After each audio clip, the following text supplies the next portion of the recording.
સુજરા ગામ છે ત્યાંથી સુજલામ સુફલામની એક કેનાલનું સાયફન છે. ત્યાંથી તારીખ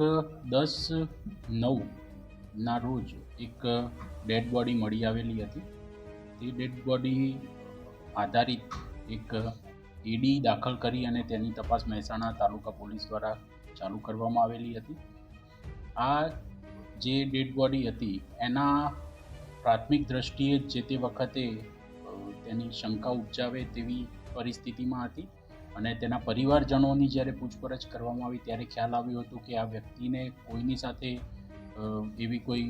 દુશ્મનાવટ કે એમની કોઈ એવી પરિસ્થિતિ હતી નહીં કે જેથી કરીને તેમણે આપઘાત કર્યો હોય. તો આ સમગ્ર બાબતો ધ્યાન પર લેતા પોલીસે આની અંદર ઇન્વેસ્ટિગેશન ચાલુ કરેલું હતું. આ જે ડેડ બોડી છે તે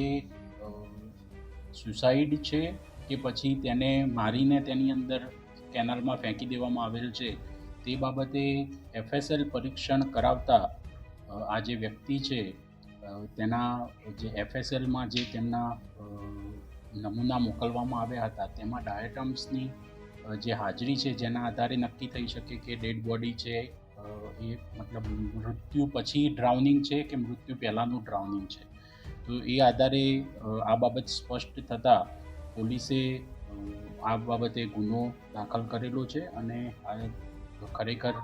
મર્ડરની ઘટના હતી. તેની અંદર ફરિયાદી જયંતિજી કચરાજી વાઘેલા તેઓની ફરિયાદ પોલીસે દાખલ કરેલી છે અને આ બાબતે જે શકદારો છે તેમને ભીખાજી ઠાકોર, ચેનાજી ઠાકોર અને બાબુજી ઠાકોર તેઓને પોલીસ સ્ટેશન લાવી અને તેઓની પૂછપરછ કરતા અલગ અલગ ટીમે તેમની વારાફરતી પૂછપરછ કરી અને અલગ અલગ ટ્રીક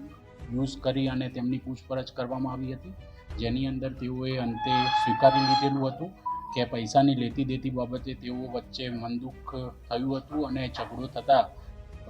સાંજના સમયે જ્યારે આ લોકો સાથે બેઠેલા હતા એ દરમિયાન તીક્ષ્ણ પથ્થરનો તેમના ઉપર